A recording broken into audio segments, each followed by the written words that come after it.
Hey everyone, it's Mike. Welcome back to my channel.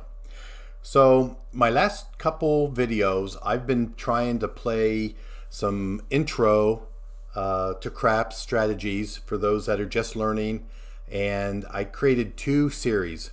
The first series I had 3 videos. In the first video I showed the pass line bet and what that pass line bet was with odds. The second video we did the come bet, also with odds. And then in the third video, we played a basic strategy using those bets called the 3-point Molly. In the second series I created, we started off by showing the place bet.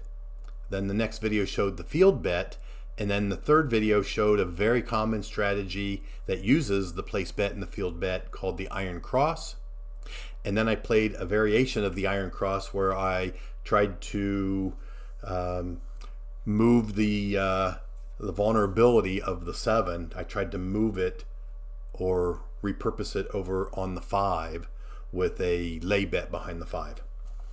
So now I want to show yet another variation that I ran up against when I was searching for the iron cross, and it's another variation, and it's called the red cross, or you might have heard it called rack the black chips, $100 chips. I watched this by, it was presented by Ryan over at Mark the Point, and he showed it to us, and I watched it, and I thought it was at least worth showing. I don't think it's a video, or I don't think it's a strategy that I would play, but some people may give it a try, and if you do, let me know how you did on it. One of the reasons I kind of don't want to play this is it requires a $500 initial bet, which is a little higher than I would be comfortable playing. But let me show you how it works, and then we'll try it out a little bit, okay? So a traditional iron cross, we're going to go ahead and let someone else roll, and they're going to go ahead and establish a point.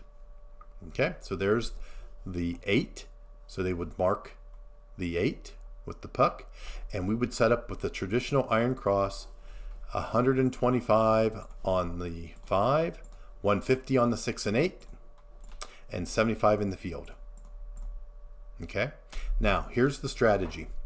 If you roll a 5, a 6, or an 8, you would win $175. You would take those winnings, and you would replace your field bet, because you'll lose your field bet on a 5, 6, and 8.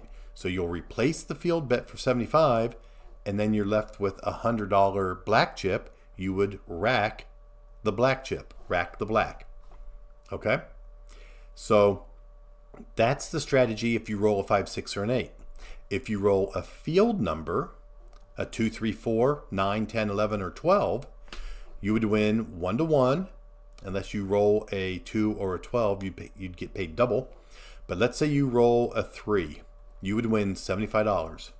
You would take those winnings, and you would put $25 on the 4, the 9, and the 10.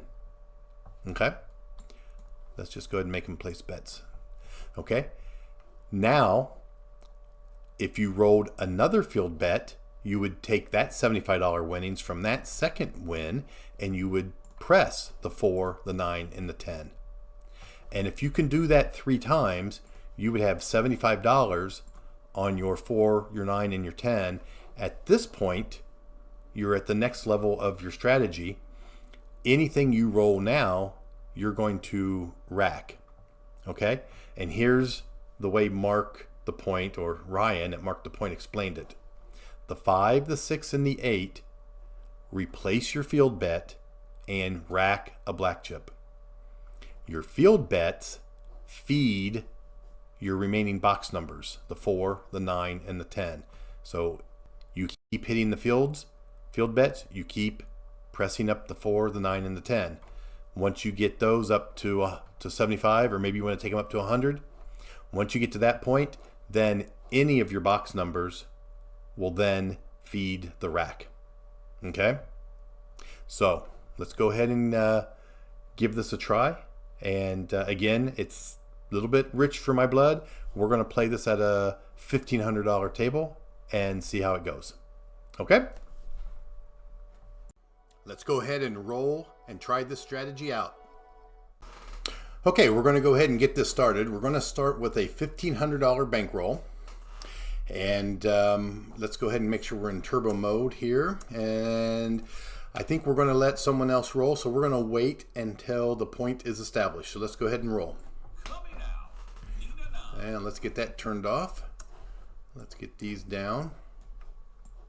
Okay. So it looks like we have a 9. The puck moved to the 9. Let's go ahead and get set up. We're going to put 125 on the 5, 150 on the 6, 150 on the 8, 75 in the field. Okay? So what we're trying to do is hit a 5, 6, or 8 or a field number. So any number except the bad number, we should be good. And there's the bad number. So we start off in the hole. So let's go ahead and go to the next shooter and start over again. Let's go ahead and get a come out roll. There's a 4. Puck moves to the 4. Let's go ahead and get set up. It always seems like we're digging ourselves out of a hole. And again, I've got $500 initial bets out on the table. This is one of the reasons I don't think I would want to play this. But let's see if we can get a long shooter here. There's the 6. So the 6 is going to pay $175. We're going to lose the $75 in the field. We'll take $75 of our winning and replace the field. And $100 will go back into our rack, or we will stack the black. Let's go ahead and roll. Okay, there's a 10. The 10 is a field winner. It wins $75. We're going to take that $75 and we're going to spread out $25 on the 4, the 9, and the 10. And we're going to roll. And there's an 8. The 8 pays $175. We lose our field bet. Let's replace the field bet and put 100 in our rack.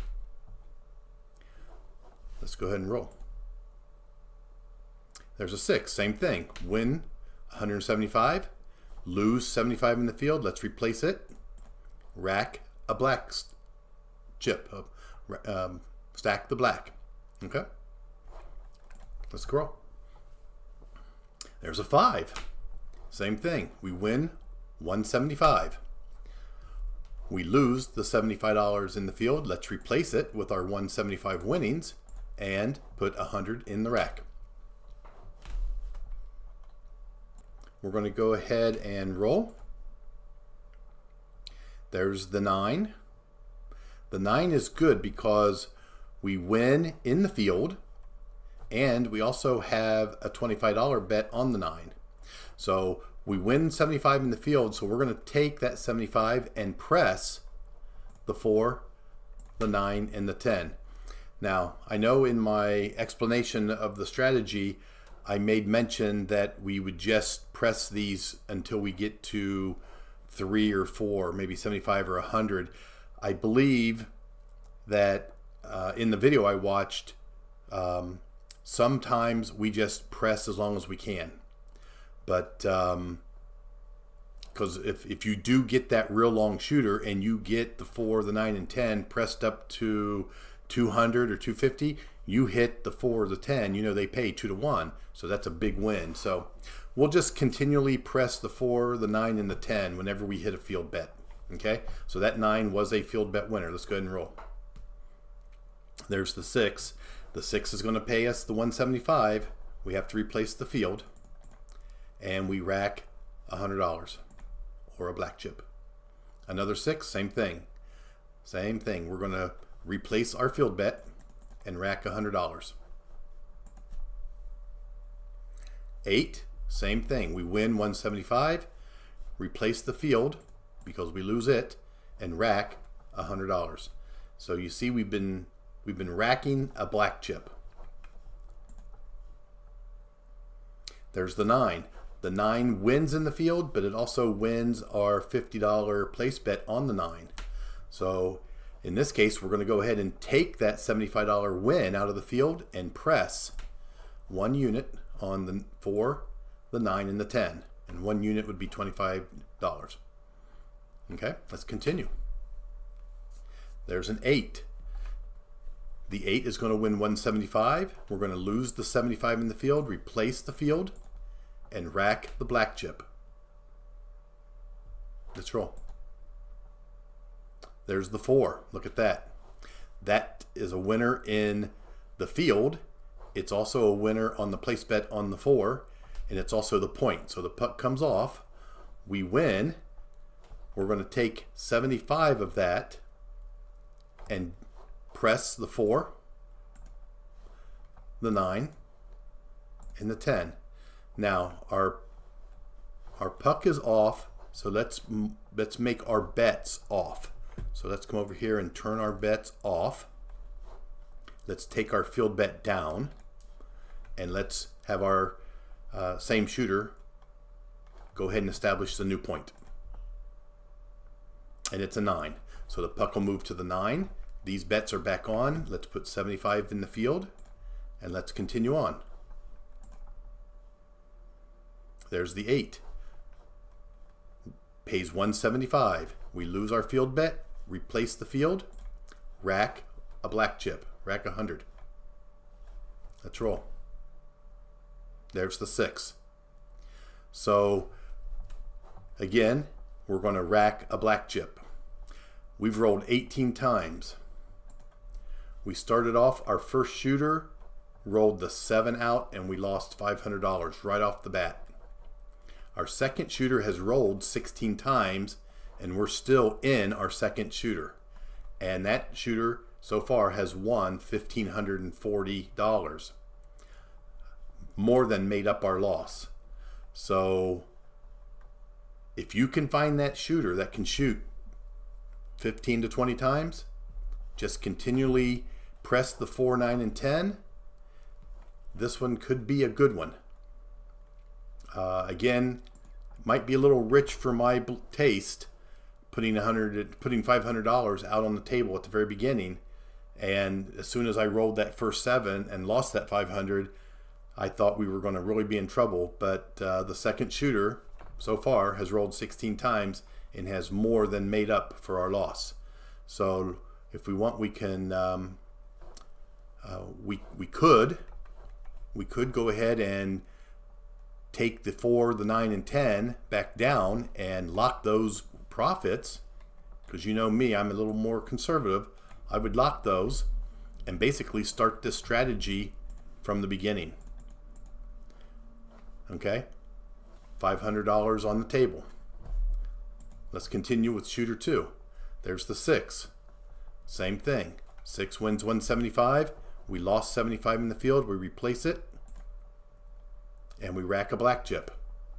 Let's roll. Let's try to get a field bet.